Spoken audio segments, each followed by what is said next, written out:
Você já viu aquela pessoa na empresa que não parece trabalhar mais do que todo mundo, mas que de alguma forma é sempre ela que é promovida?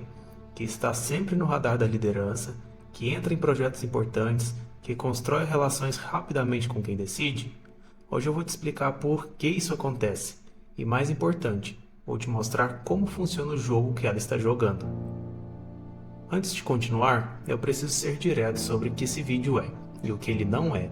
Não vou te ensinar a sabotar colegas, a puxar o tapete de ninguém ou agir de má fé. Isso é antiético, contraproducente e eventualmente vai destruir a sua reputação. O que eu vou te mostrar são os princípios da psicologia sombria, as ferramentas de influência, percepção e posicionamento que os profissionais mais bem-sucedidos usam, consciente ou inconscientemente, para avançar nas suas carreiras. E a verdade desconfortável é a seguinte: o ambiente corporativo não é uma meritocracia pura, nunca foi. Promoções dependem de percepção, visibilidade, relações estratégicas, timing e narrativa, não apenas de performance técnica. Isso não é cinismo, é só entender as regras do jogo que você está jogando, quer saiba ou não. O trabalhador que acredita que basta fazer bem o seu trabalho e espera ser reconhecido, geralmente espera muito tempo, ou não é reconhecido nunca. Não porque seja menos competente, mas porque as pessoas que sobem entendem que os resultados é o ingresso da entrada. O que te leva para o próximo nível é outra coisa completamente diferente. Nos próximos minutos, você vai entender como o poder realmente circula nas organizações, os 7 princípios da psicologia sombrias aplicados à carreira, como construir influência real sem ter cargo de liderança, quais erros estão te travando agora e um plano concreto de 90 dias para mudar isso. Bora lá! Se você ainda não se inscreveu no canal, faz isso agora. Todo episódio novo que sai aqui pode literalmente valer uma promoção. Parte 1. Como o poder realmente funciona nas empresas? A maioria das pessoas enxerga o poder nas empresas de forma linear. Você tem um cargo e esse cargo te dá autoridade. Quanto maior o cargo, maior o poder. Simples assim. Mas qualquer pessoa que já trabalhou em alguma organização por tempo suficiente sabe que isso é uma simplificação absurda da realidade. Poder nas organizações é muito mais complexo e muito mais interessante. Existem basicamente 3 tipos de poder que coexistem em qualquer empresa. E entender todos os 3 é o primeiro passo para se posicionar estrategicamente. Tipo 1. Poder formal. É o poder que vem do cargo. O gerente manda no analista, o diretor manda no gerente, e esse é o poder mais visível. E paradoxalmente, o menos interessante para a nossa conversa, porque você ainda não tem esse cargo. E é justamente o que você quer conquistar. O que pouca gente percebe é que poder formal sem as outras 2 dimensões é frágil. Chefes que só têm autoridade posicional sem influência real são os primeiros a serem isolados quando a empresa muda. Tipo 2. Poder de especialidade. É o poder que vem do conhecimento. Quando você é a pessoa que todo mundo chama para resolver um problema específico, você tem poder, independente do seu cargo. O analista, que é o único que entende um sistema crítico, tem mais poder real do que parece no organograma. Esse tipo de poder é construído e é acessível a qualquer pessoa com disciplina. A pergunta estratégica é: em qual área específica você pode se tornar a referência insubstituível da sua equipe ou empresa nos próximos 6 a 12 meses? Tipo 3. Poder de rede, relacional. Esse é o mais subestimado e o mais poderoso de todos. É o poder que vem de quem você conhece, de quem te conhece, de quem fala bem de você quando você não está na sala. Estudos de sociologia organizacional mostram consistentemente que profissionais com redes relacionais mais ricas e diversas são promovidos com mais frequência, independente de performance técnica. Por quê? Porque promoções são decisões humanas, tomadas por pessoas que confiam em outras pessoas. E confiança se constrói em relações, não em relatórios. Agora, além desses 3 tipos de poder, existe uma estrutura informal em toda empresa que é ainda mais importante do que o organograma oficial. Chamo de mapa do poder real e vou te ensinar a lê-lo. O mapa do poder real responde 3 perguntas. Primeira, quem de fato decide as coisas importantes independente do título? Segunda, quem influencia quem toma as decisões?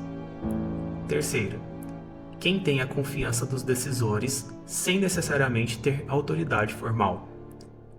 Para mapear isso, você precisa observar comportamentos, não títulos. Quem é chamado para as reuniões fechadas? Quem as pessoas consultam informalmente antes de uma decisão grande?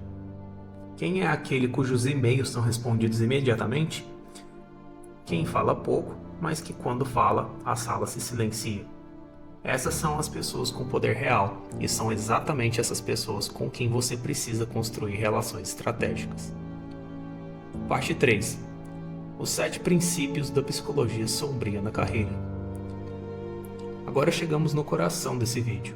Vou apresentar os 7 princípios da psicologia sombria aplicados ao ambiente corporativo. Para cada um, eu vou te dar um conceito. Os profissionais de alta performance fazem com isso e a linha ética que não deve ser cruzada. Princípio 1. Gerenciamento de impressão. Gerenciamento de impressão é o controle deliberado de como você é percebido pelos outros. A psicologia social chama isso de impression management e é uma das habilidades mais estudadas e mais poderosas no contexto profissional. A realidade é que você já está sendo julgado constantemente pela sua postura, pela sua forma de se comunicar, pelos projetos que aceita, pelas histórias que conta sobre si mesmo. A diferença é que a maioria das pessoas deixa esse processo acontecer por acidente. Profissionais estratégicos o gerenciam com intenção. Na prática, pense conscientemente em como você aparece nas reuniões. Você fala ou apenas ouve? Você traz solução ou só levanta problemas? Você chega preparado ou improvisa? Cada interação é uma oportunidade de reforçar ou enfraquecer a narrativa que as pessoas têm sobre você. Comece a tratar cada reunião importante como uma performance, não no sentido falso, mas no sentido de preparo e intenção. A linha ética. Gerenciar impressão é diferente de criar uma persona falsa. A autenticidade estratégica funciona melhor a longo prazo. Mostra o que você genuinamente é, mas escolha quais partes mostrar, quando e para quem. Princípio 2. O princípio da reciprocidade estratégica. Robert Cialdini identificou a reciprocidade como um dos princípios mais poderosos da influência humana. Quando alguém faz algo por nós, sentimos uma obrigação automática de retribuir. Isso é universal, é cross-cultural e extremamente aplicável no trabalho. Profissionais que sobem rápido são, via de regra, dadores estratégicos. Eles ajudam colegas antes de precisar de ajuda, eles compartilham informação útil, fazem conexões entre pessoas, oferecem suporte em projetos sem esperar reconhecimento imediato. Isso cria uma rede de capital social que, quando necessário, retorna de forma de recomendações, apoio em promoções e portas abertas. Na prática, identifique 3 pessoas estratégicas na sua empresa: um colega de influência, um decisor acima de você e um aliado do seu nível.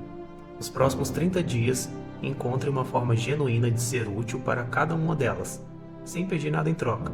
A reciprocidade vai trabalhar por você. A linha ética. Reciprocidade funciona quando é genuína. Fazer favores calculando retorno imediato é perceptível e gera desconfiança. Seja um dador real. Os resultados são maiores e mais duradouros. Princípio 3. Enquadramento e controle da narrativa. Enquadramento, ou framing, é o princípio de que a forma como você apresenta uma informação é tão importante quanto a informação em si. Em política, em marketing e no ambiente corporativo, quem controla o enquadramento controla a percepção. Exemplo prático. Você cometeu um erro no projeto. Você pode enquadrar isso como: eu errei na estimativa de prazo, o que te posiciona como alguém que falhou. Ou pode enquadrar como: a gente aprendeu que esse tipo de projeto precisa de 40% mais tempo de validação, e eu já documentei isso para os próximos. O segundo enquadramento transforma um erro em liderança de aprendizado. Na prática, antes de qualquer apresentação ou reunião importante, pergunte-se: qual é o enquadramento que eu quero estabelecer? Qual história eu quero que as pessoas saiam contando? Construa sua comunicação a partir dessa resposta, não apenas a partir dos fatos brutos. Princípio 4. Escassez e posicionamento de alto valor. O que é raro é percebido como valioso. Isso é psicologia evolutiva básica e funciona igualmente bem no mercado de trabalho. Profissionais que se posicionam como recursos escassos de alto valor têm mais poder de negociação, mais autonomia e são tratados de forma diferente pela liderança. Como criar escassez no trabalho sem ser arrogante? Especialize-se em algo que poucos dominam. Não esteja disponível para absolutamente tudo. Aprenda a dizer não estrategicamente para dizer sim para o que importa. Não explique em excesso seu processo. Entregue o resultado e deixe um pouco de mistério sobre como você chegou lá. Pessoas tendem a supervalorizar o que não entendem completamente. A linha ética. Isso não significa ser inacessível, arrogante ou criar dependência artificial. Significa ter foco, especialidade real e não se depreciar aceitando tudo indiscriminadamente. Princípio 5. Leitura de perfis e comunicação adaptada. Uma das habilidades mais subestimadas no ambiente corporativo é a capacidade de identificar rapidamente o perfil psicológico das pessoas com quem você trabalha e adaptar sua comunicação de acordo. Isso não é manipulação, é inteligência social. Existem 4 perfis básicos que você vai encontrar em qualquer empresa. O analítico, que precisa de dados, evidências e lógica para ser convencido. O expressivo, que responde a entusiasmo, visão e conexão pessoal. O controlador, que quer eficiência, resultados diretos e sem rodeios. E o afável, que prioriza a harmonia, consenso e impacto nas pessoas. Na prática, aprenda a identificar qual é o perfil dominante do seu gestor e dos decisores relevantes. Um analítico não quer a sua paixão pelo projeto, ele quer os números. Um expressivo não quer só a planilha. Ele quer sentir a energia e a visão. Adaptar a sua linguagem a quem ouve não é desonestidade, é eficiência comunicacional. Princípio 6. Aliança estratégica e política de corredor. Política de corredor tem má fama, mas profissionais que fingem que ela não existe geralmente ficam de fora das decisões importantes. A questão não é participar ou não da dinâmica política da empresa, é como participar. Aliança estratégica é a construção deliberada de relações com pessoas que têm objetivos complementares aos seus e que têm acesso, influência ou visibilidade que você ainda não tem. Isso não significa ser bajulador ou desleal, significa ser inteligente sobre com quem você investe seu capital relacional. Na prática, mapeie quem são os kingmakers da sua empresa, as pessoas que não necessariamente decidem, mas que influenciam quem decide. Construa relações genuínas com essas pessoas antes de precisar delas. Converse sobre o projeto deles, entenda seus desafios, ofereça perspectivas úteis. Quando uma oportunidade aparecer, você já vai estar no radar deles. Princípio 7. Controle emocional como instrumento de poder. Esse é talvez o princípio mais subestimado e ao mesmo tempo o mais transformador. Em qualquer ambiente de pressão, e o corporativo é por definição um ambiente de pressão, a pessoa que mantém o controle emocional quando os outros perdem é automaticamente percebida como mais competente, mais madura e mais pronta para liderar. Isso não significa suprimir emoções ou ser uma máquina. Significa ter a capacidade de processar internamente antes de reagir externamente. A raiva, o nervosismo, a frustração, tudo isso é informação. O profissional emocionalmente inteligente usa essa informação sem ser controlado por ela. Na prática, em situações de conflito ou pressão alta, adote a regra dos 10 segundos. Antes de qualquer resposta verbal, respire, reconheça internamente o que está sentindo e escolha conscientemente como vai lidar com aquilo. Em negociações, em feedbacks difíceis, em apresentação sob pressão, quem mantém a calma governa o espaço. Parte 4. Construindo influência sem autoridade formal. Uma das perguntas que mais recebo é: como eu influencio pessoas que não me devem obediência? Como eu lido com colegas de nível, com outras áreas, com pessoas que não precisam me ouvir? Essa é a habilidade que distingue quem cresce rápido de quem fica estagnado, e ela tem nome: influência lateral. Estratégia 1. Seja o conector. Conectores são pessoas que ligam pontos.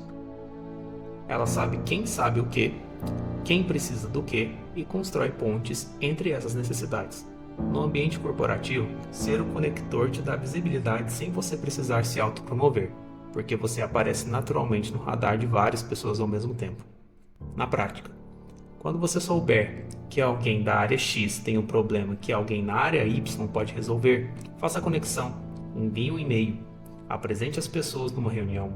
Isso parece simples, mas é raro e extremamente valorizado. Quem conecta se torna indispensável sem precisar do cargo para isso. Estratégia 2. Lidere iniciativas voluntárias. Nenhuma empresa tem iniciativas suficientes sendo lideradas. Há sempre problemas não resolvidos, melhorias de processo não implementadas, treinamentos não criados. Quando você voluntariamente pega a liderança de uma dessas iniciativas, sem ser obrigado, sem extra de salário, você sinaliza algo fundamental para a liderança, que você já se comporta como alguém num nível acima do seu cargo atual. E esse é o segredo das promoções rápidas. Você não recebe uma promoção para começar a agir como se estivesse no próximo nível. Você age como se já estivesse no próximo nível. E a promoção é o reconhecimento formal de algo que já aconteceu na prática. Estratégia 3. Visibilidade calculada. Trabalho invisível é trabalho desperdiçado, pelo menos do ponto de vista de crescimento de carreira. Você pode entregar o melhor projeto do trimestre e não receber crédito algum se ninguém souber que foi você. Visibilidade calculada não é de se autopromover de forma egocêntrica. É garantir que as pessoas certas saibam do seu trabalho, da sua contribuição e do seu pensamento estratégico. Isso se faz com e-mails de atualização direcionados a decisores, apresentações e reuniões de nível acima, documentação de resultados com dados concretos e, sutilmente, com o hábito de creditar a equipe publicamente enquanto garante que a liderança saiba da sua liderança no processo. Estratégia 4. Poder do silêncio estratégico. Falar menos e ouvir mais é uma das táticas de influência mais contraintuitivas e mais eficazes. Em reuniões, as pessoas que falam demais frequentemente se depreciam. As que falam pouco, mas quando falam, trazem algo preciso e relevante, são percebidas como mais inteligentes e mais confiantes.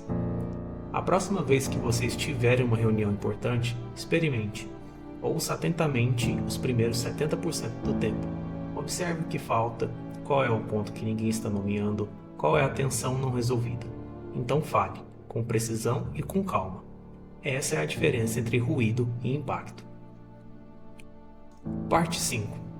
Os erros que travam sua promoção. Agora eu preciso falar sobre os erros, porque muita gente que não é promovida não está falhando por falta de competência, está falhando por comportamentos específicos que, inconscientemente, comunicam o oposto do que ela quer comunicar. Erro 1. Esperar ser notado. A ideia de que, se eu fizer bem feito, alguém vai perceber, é a crença mais cara que um profissional pode ter. Lideranças estão absortas nos próprios problemas. Elas não ficam monitorando quem está fazendo um trabalho excepcional em silêncio. Visibilidade é sua responsabilidade, não da liderança. Erro 2. Reclamar sem propor. Há dois tipos de profissional: o que traz problemas e o que traz problemas com soluções.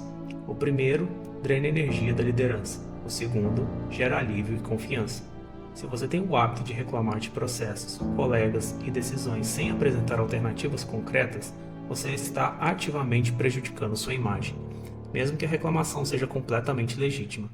A regra prática: nunca leve um problema para o seu gestor sem ao menos uma proposta de solução. Mesmo que imperfeita, isso muda completamente como você é percebido ao longo do tempo.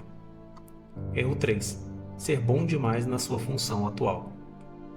Esse é o erro que ninguém te conta. Se você é indispensável na função que ocupa hoje, seu gestor pode ter interesse consciente ou inconscientemente em te manter exatamente onde está, porque te promover cria um problema para ele. A solução não é trabalhar mal, é preparar ativamente seu substituto. Documente seus processos, treine um colega, crie sistemas que funcionam sem você. Quando você não é mais o único que sabe fazer o que faz, remove-se um obstáculo da sua promoção. Erro 4. Networking só vertical. A maioria das pessoas foca em construir relação só com quem está acima delas na hierarquia, mas as recomendações mais poderosas para promoção frequentemente vêm de pares, colegas de mesmo nível e que falam bem de você para seus gestores.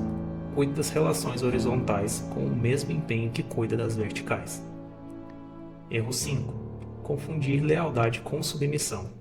Há uma diferença enorme entre ser um profissional confiável e leal, que a liderança sabe que pode contar, e ser um profissional submisso que nunca questiona, nunca propõe, nunca discorda. Líderes confiam em quem tem opinião própria. Eles promovem quem parece capaz de ter julgamento independente, não quem precisa de aprovação para cada passo. Aprenda a discordar com respeitosa firmeza. Entendo a lógica e eu vejo diferente por esses motivos. É uma das frases mais poderosas que você pode dizer numa empresa, se dita com dados, calma e abertura para dialogar. Erro 6. Tratar a conversa de promoção como tabu. Muitos profissionais esperam a empresa vir até eles com uma promoção, mas promoções, na maioria das organizações, precisam ser buscadas ativamente. Isso significa ter conversas diretas com seu gestor sobre onde você quer chegar, o que precisa demonstrar para chegar lá e em que prazo isso é realista. Essa conversa, quando feita com maturidade e preparação, não é arrogância, é protagonismo. E protagonismo é exatamente o traço que as empresas querem em quem vai liderar. Parte 6. Plano de ação. Os próximos 90 dias. Chega de teoria. Aqui está o seu plano de 90 dias, concreto, sequencial e aplicável a partir de hoje. Primeiro mês. Mapeamento e posicionamento. Semana 1. Faça um mapa de poder real da sua empresa. Identifique os 3 perfis: os decisores formais, os influenciadores informais e seus aliados potenciais. Escreva, papel e caneta. Isso clarifica o campo do jogo. Semana 2. Avalie sua especialidade, em que você é ou pode se tornar a referência incontestável nos próximos 6 meses. Escolha uma área e comece a investir intencionalmente nela. Leia, faça cursos, entregue projetos relacionados. Semana 3. Audite sua visibilidade. Nos últimos 30 dias, quantas vezes sua contribuição foi percebida por pessoas acima de você? Se a resposta é pouca ou nenhuma, você tem um problema de visibilidade, não de performance. Semana 4. Inicie uma conversa estratégica com seu gestor. Agende um cara a cara com um tema explícito, onde você quer chegar na empresa e o que precisa fazer para chegar lá. Isso por si só já te diferencia da maioria. Segundo mês. Construção de influência. Escolha uma iniciativa voluntária para liderar. Pode ser pequena, um processo a melhorar, um treinamento a criar, uma proposta de projeto. Comece a executar e comunique o seu progresso regularmente. Faça uma conexão estratégica por semana. Não precisa ser uma reunião formal. Pode ser uma troca de mensagem, um almoço, uma conversa após a reunião. O objetivo é existir no radar de pessoas fora do seu ciclo imediato. Aplique o princípio da reciprocidade. Ajude alguém estratégico com algo que ela precisa, sem pedir nada. Documente mentalmente o capital social que você está construindo. Terceiro mês. Consolidação e negociação. Ao final do terceiro mês, você deve ter uma especialidade mais definida, pelo menos um projeto liderado voluntariamente com resultado visível, relações estratégicas ativas com 3 a 5 pessoas chaves e uma conversa em andamento com a sua liderança sobre desenvolvimento. É nesse momento que você volta para conversar com seu gestor, dessa vez com dados concretos. Exemplo: em 90 dias fiz X, liderei Y, entreguei Z. Quero entender quais são os próximos passos concretos para o cargo que conversamos. Isso não é pressão, é profissionalismo, e líderes maduros respondem bem a isso. Se a resposta for vaga, evasiva ou inexistente, depois de um trabalho concreto e bem documentado, você tem informação valiosa sobre essa empresa. E aí, a conversa estratégica passa a ser sobre mercado. Parte 7. Vamos fechar com o que realmente importa desse vídeo. Você aprendeu que poder nas empresas tem 3 dimensões: formal, de especialidade e relacional, e que as 3 precisam ser desenvolvidas. Você conheceu os 7 princípios da psicologia sombria aplicados à carreira, gerenciamento de impressão, reciprocidade estratégica, enquadramento, escassez, leitura de perfis, aliança estratégica e controle emocional. Você aprendeu como construir influência sem cargo, quais erros provavelmente estão te travando agora, e saiu com um plano de ação concreto de 90 dias. Mas quero deixar uma última reflexão. Psicologia sombria no trabalho não é sobre ser desonesto, manipulador ou pisar nas pessoas. É sobre parar de ser ingênuo sobre como as organizações funcionam. É sobre entender o jogo e jogar melhor, com integridade, com estratégia e com consciência. As pessoas que chegam mais longe na carreira não são necessariamente as mais inteligentes, as mais esforçadas ou as mais técnicas. São as que entendem de pessoas, de percepção e de poder. Você acabou de dar um passo enorme nessa direção. Se esse vídeo valeu o seu tempo, deixa o like, demora 2 segundos e me ajuda muito. Comenta aqui qual dos 7 princípios você vai aplicar primeiro, que eu quero muito ler. E se você tem um amigo travado numa carreira que não avança, manda esse vídeo para ele agora. Obrigado por você ter ficado até o final e até a próxima.